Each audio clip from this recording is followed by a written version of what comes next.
മദ്യനയ അഴിമതി കേസിൽ ഡൽഹി മുഖ്യമന്ത്രി അരവിന്ദ് കെജ്രിവാളിന് ജാമ്യം അനുവദിച്ച് സുപ്രീംകോടതി. അനന്തകാലം ഒരാളെ തടവിലിടുന്നത് ശരിയല്ലെന്ന് ചൂണ്ടിക്കാട്ടിയാണ് CBI കേസിൽ ജാമ്യം. എന്നാൽ അറസ്റ്റിന്റെ നിയമസാധുതയിൽ ഭിന്നവിധിയാണ് സുപ്രീംകോടതിയുടേത്. CBI കോട്ടിലടച്ച തത്തയാകരുതെന്ന് ജസ്റ്റിസ് ഉജ്ജൽ ഭുയാൻ വിമർശിച്ചു. ജാമ്യം ലഭിച്ച കെജ്രിവാൾ അല്പസമയത്തിനകം ജയിൽ മോചിതനാകും.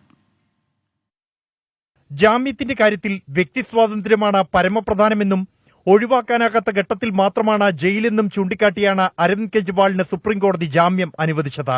വിചാരണ ഉടൻ പൂർത്തിയാകാൻ സാധ്യതയില്ലെന്നും അനന്തകാലത്തേക്ക് ജയിലിലിടുന്നത് ശരിയല്ലെന്നും കോടതി. വിചാരണ കോടതിയുമായി സഹകരിക്കണം, 10 ലക്ഷം രൂപയുടെ ബോണ്ട്, കേസിനെക്കുറിച്ച് സംസാരിക്കരുത് എന്നീ ഉപാധികളോടെയാണ് ജാമ്യം. എന്നാൽ അറസ്റ്റിന്റെ നിയമസാധുതയിൽ ഭിന്നവിധികളാണ് രണ്ടംഗ ബെഞ്ചിന്റേത്. CBIയുടെ അറസ്റ്റ് നിയമവിരുദ്ധമാണെന്ന അരവിന്ദ് കെജ്രിവാളിന്റെ ഹർജി ജസ്റ്റിസ് സൂര്യകാന്ത് തള്ളി. എന്നാൽ CBIയുടെ അറസ്റ്റ് നടപടികൾക്ക് ജസ്റ്റിസ് ഉജ്ജൽ ഭുയാന്റെ രൂക്ഷ വിമർശനം. CBI കൂട്ടിലടച്ച തത്തയാകരുതെന്ന് ജസ്റ്റിസ് ഉജ്ജൽ ഭുയാൻ.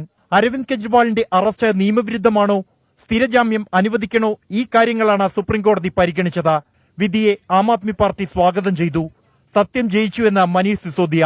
भारतीय जनता पार्टी चुनाव में नहीं जीत पाती, पार्टी को नहीं तोड़ पाती, तो एक इंश्योरेंस अरेस्ट किया गया कि इस आदमी को जेल में डाल दो तो इनकी पार्टी टूट जाएगी, इनकी सरकारें ध्वस्त हो जाएंगी. लेकिन मैं बाबा साहब को और संविधान को याद करते हुए, धन्यवाद करते हुए, ऑनरेबल सुप्रीम कोर्ट को धन्यवाद करते हुए CBI രജിസ്റ്റർ ചെയ്ത കേസിൽ സുപ്രീംകോടതി കെജ്രിവാളിന് നേരത്തെ ജാമ്യം അനുവദിച്ചിരുന്നു. CBI കേസിലും ജാമ്യം ലഭിച്ചതോടെ കെജ്രിവാൾ ഇന്ന് തന്നെ പുറത്തിറങ്ങും. ബൽറാം നെടുങ്ങാടി, 24, ഡൽഹി.